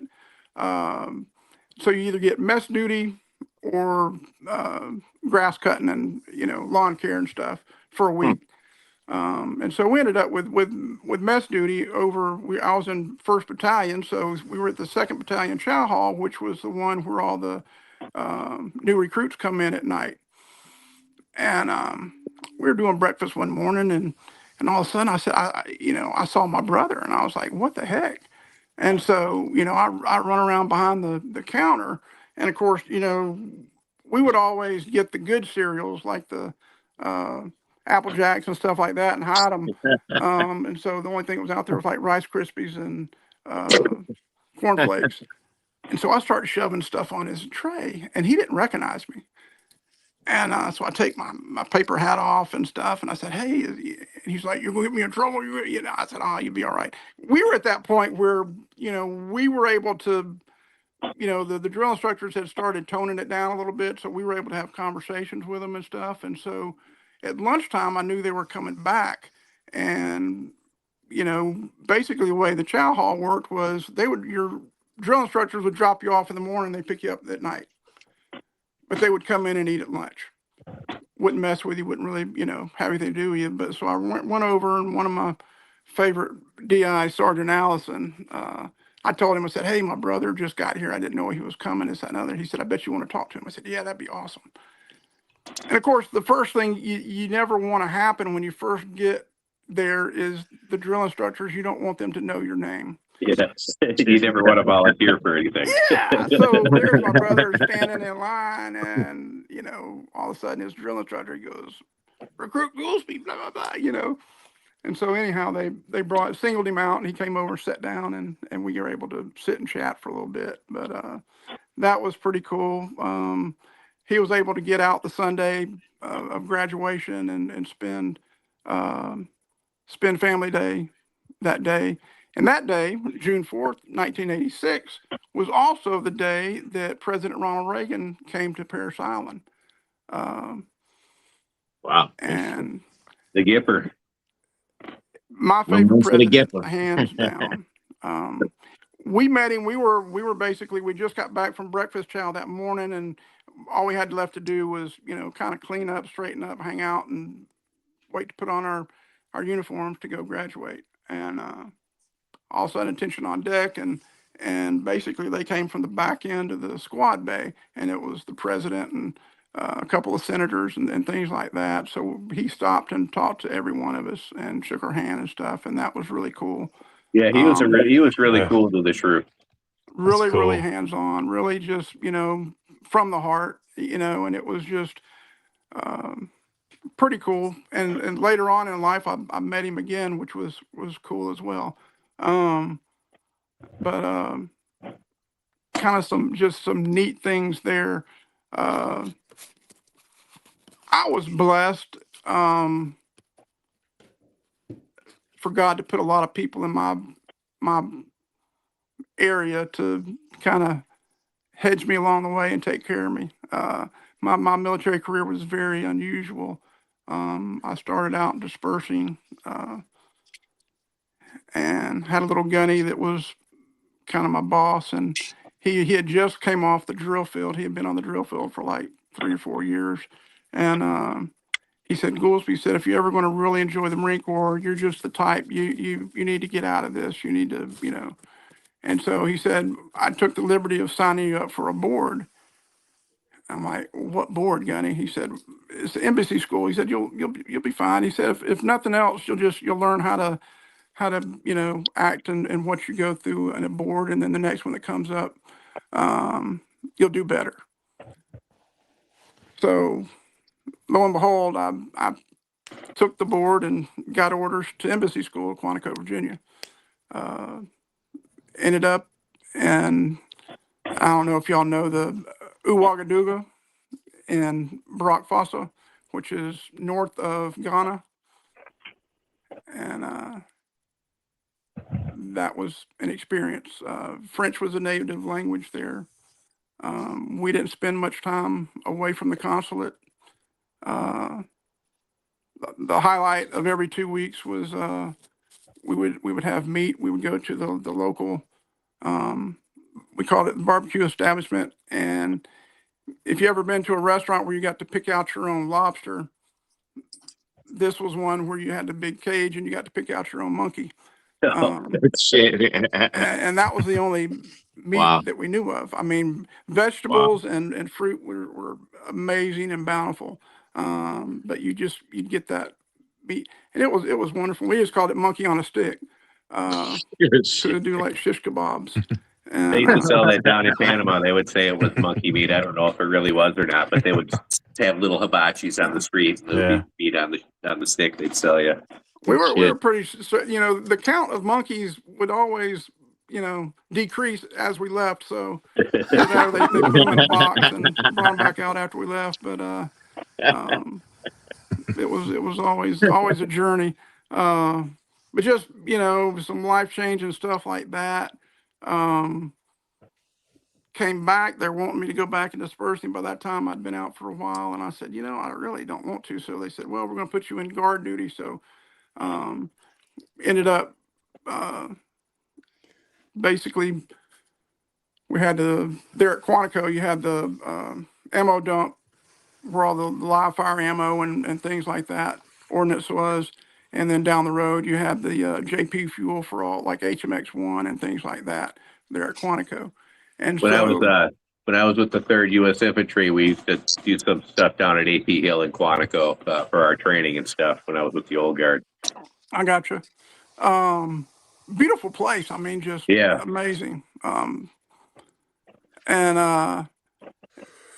And so doing that, and then I was the whole time I'm sitting here trying to figure out, I said, I got to do something. And then all of a sudden I got orders to Okinawa. And that was the last place I wanted to go. I've always wanted to go to Japan. Everybody I knew that went there typically got in trouble, got busted or whatever. And I'm like, there's just nothing. It's not what I want to do. But like I said, there was always somebody there watching out for me. So ran into my old CO from embassy school, Colonel Fox, and he said, I'm fixing to take over out at TBS. He said, you can be an instructor. And he said, we can work on, he said, I can get your billet changed after a while, and we can work that. I said, all right. So anyhow, long story short, that's how I ended up at jump school. And then shortly after that I ended up at Camp Lejeune, North Carolina, at Anglico. And and then later on overseas. But just, you know, neat things how somebody was always there, coming back and then running into Colonel Fox again. And he went from a lieutenant colonel to a full colonel by then. He ended up getting out to the general. But he was there 3 times in my career to get me into things and keep me progressing and just happy as far as career wise. And probably the craziest thing was just as you know, the toll that your body takes jumping out of helicopters and airplanes and things Yeah. like that. And of course, in the military, Marine Corps especially, if you could walk, you could run. So I went through several knee issues and surgeries and probes, and I got degenerative back disease with both my vertebrae and discs from my jumps. yeah, I've got 3 or 4. I got neck fusions, so you know, it's part of life. You roll with it. But like I said, it was all along. There was always something, you know, that put me in a better situation. Toward the latter part of my career, ended up getting married a female Marine, and we had a child, and she took the option to get out, which I wish she would have stayed in, but it would have made life a little bit easier. But that was her option, and it was cool. But it also helped at the same time give us a good foundation at the house. And but then as my body took a toll, and there were certain things that I had offers to go do, but it would be a lot of time away from the family. And I'd already been gone a good bit overseas without them. So I opted to get out. And it was one of those things, too. I was looking at another knee surgery, and I was going to Bethesda Naval Hospital, where, you know, most of your good surgeons are, you would think. I said, you know, if they hadn't got it right yet, I don't foresee them really doing it. So I was up for staff sergeant and could have had the option to stay in, retain E6, but never promote over that and finish out 20. And I knew 2 of my friends that had done that, and they did it like I was going to do it, doing it for the family. And they said if they had to do it again, they wouldn't. And so that made my mind up that it was time. I was hoping to stay up in the DC area. At the time, I was working at either the Pentagon or the State Department, and I could have been doing the same job as a civilian that I was doing in the Marine Corps, but getting paid nicely for it. But my wife at the time wanted to come to beautiful, sunny Pensacola. I said, there's no jobs in Pensacola. So anyway, Pensacola we went. And then going through just struggles, you know, again, just at the time, just young, stupid, didn't communicate well with each other, and had 2 kids. And so things didn't work out. And I turned around, I got custody of my boys. One was in diapers and one was in pull-ups. And so That is kind of like me. yeah. And Yeah. and so, you know, the fun there, but I wouldn't have it any other way. Yeah. It was a blessing and a curse at the same time, but but just, you know, the structure you get through the military, the people you meet. I've got my squad from overseas. There were 7 of us, and now there's just 2. Couple have committed suicide, couple have had cancer. Condolences, man. Yeah. And but I'll laugh at this, and I don't break it out often, but this was a helmet. And the funny thing about this is it was the fact that it's the chocolate chip print. Well, the Marine Corps, we were a bunch of ragamuffins, you know, and that's just what the Marines are. Nothing ever matched, you know, the whole time we were over in the desert. I had my green woodland helmet cover with a green woodland flak jacket with my desert cami. I didn't get my desert boots till 2 weeks before we were leaving. You know, and all you could do is just laugh about it. So anyhow, they found that, and they sent that several years ago, and it's one of those things that it kind of brings a smile to my face to laugh about. But just the, you know, the camaraderie, the guy that you meet, the things that you do, the struggles that you go through. But it's one of those things where, you know, sometimes, you know, people ask, and, you know, why do certain things happen to good people, or why do certain people have to go through certain things? Well, you know, sometimes God wants us to go through certain things so we can learn, and then we can turn around and help somebody else. Sometimes I find, you know, in hindsight that some of the biggest obstacles I've faced in my life were actually clearing the way for something better to come through. I mean, it was hard going through what I had to go through, but at the end, the spot I was at ended up being a better spot. You know, but you don't always realize that when you're going through it, but later on, looking back, a lot of some of the worst things that have happened to me ended up working out that way. Exactly. Yeah, Exactly. 100%. Somehow we have to get out of our own way, don't we? Yeah. But you know, life's been amazing. You know, just really blessed. You know, and you start thinking about like one of the gentlemen said earlier, the what does patriotism mean to me, and how do you define that? You know, to me, it always just go on to foundational truths. You know, your faith, your core values, you know, all of those things that keep order in this world. Because other than that, it's going to be chaos. But that's what makes America America. That's right. Is having 100%. that core value, having the faith, being servants to others. To me, that's the patriotism. That's what America is known for. And if y'all been, and I'm sure y'all have been paying attention to a lot of the stories about the Europeans and stuff coming over to America and seeing who we are. Yeah. And it's awesome I to love see. watching some of those videos. It's awesome to see those stories happening, but Yeah. that's our patriotism. That's who we are.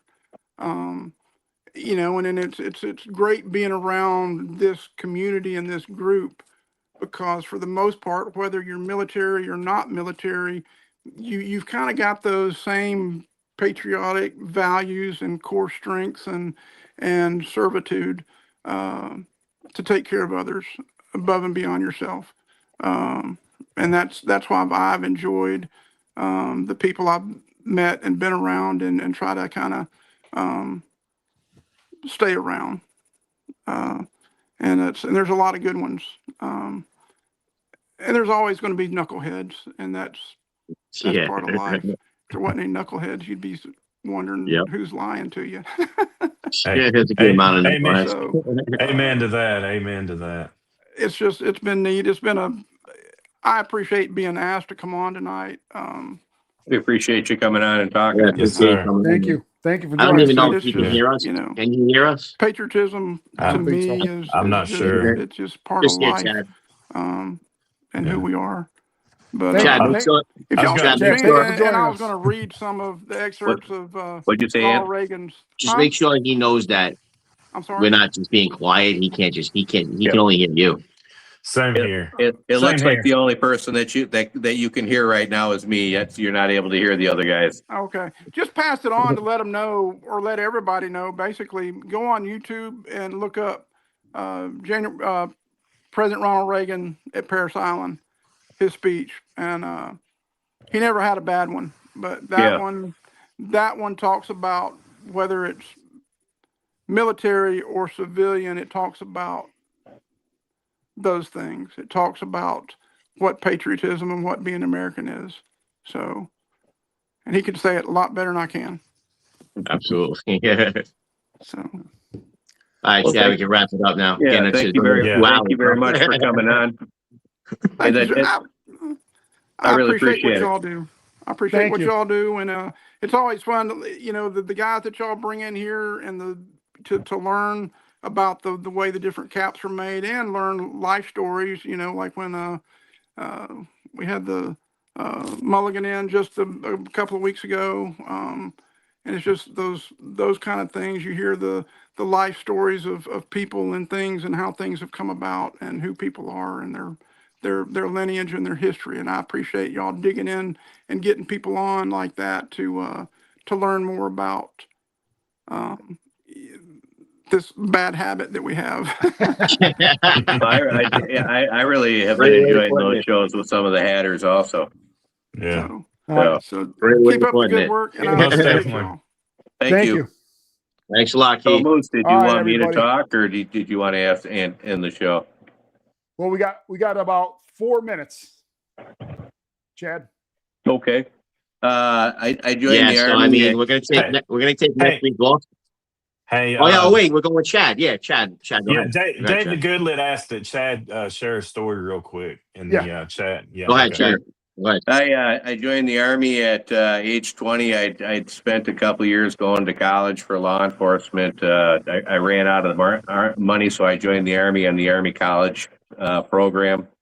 When I enlisted, I got recruited to go to the Honor Guard when I was going through jump school. And so I ended up getting sent to the 3rd U.S. Infantry Old Guard. While I was there, I ended up marrying my first wife, my Mulligan wife. Is my second wife.